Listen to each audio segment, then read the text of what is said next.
So in today's world, a journalist, it seems it's the easiest path for someone to cover conflict and go into these conflict zones is to embed with the mainstream media.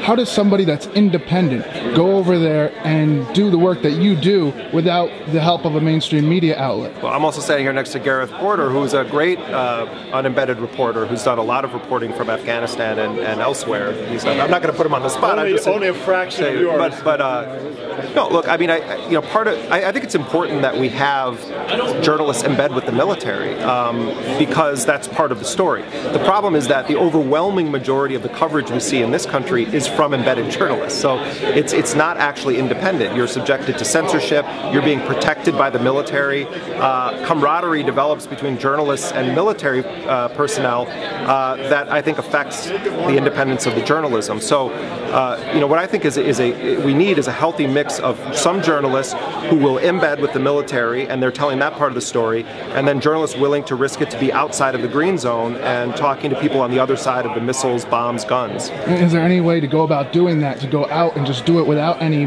mainstream, to be a combat cameraman? How does one enter that field? Oh, you're asking a practical question.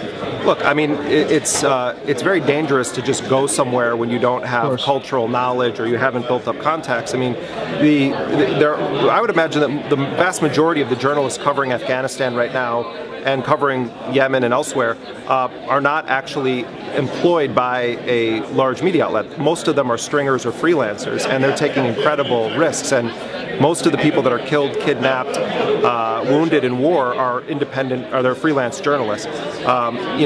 Sebastian Younger started this training course to train freelance and independent journalists in basic first aid and security in war zones. I think it's an incredibly valuable resource. So my recommendation to any person who wants to work in that field is to make sure that you have cultural knowledge of the place you're going, good contacts that you trust, and appropriate training in case something goes wrong, because inevitably something will go wrong.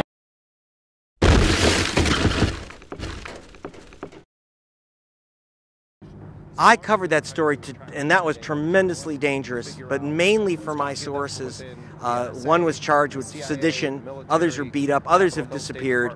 It has been totally crushed. With the Associated Press, where they basically, seized the phone records of the journalists who were doing the most aggressive reporting on the CIA, and they went after their source.